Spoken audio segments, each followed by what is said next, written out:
বিশৃঙ্খলার সেই খুলনার শহর বোধহয় ভুলেই গিয়েছে আজ শান্তি কাকে বলে। এখানে রিক্সা চালক থেকে দিনমজুর কেউই নিরাপদ নেই তাদের হাত থেকে। ছদ্মবেশে মুখোশের আড়ালে আপনাদের সাথে মিশেই চলছে তারা।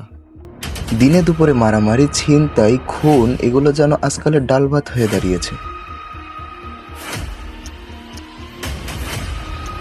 যখন যাকে যেমন পারছে তখন সে তাকে তেমন করে লুট করছে। রিক্সা চালক থেকে প্যাসেঞ্জার কেউ কারো থেকে কোনো দিক থেকে কম নয়। এ যেন একদম বন্ধ করা হাহাকার। তবে কি এটাই থাকবে খুলনার পরিস্থিতি? আমরা কি কখনো ফিরে আসতে পারবো না সে পূর্ব সোনালী বাংলায়?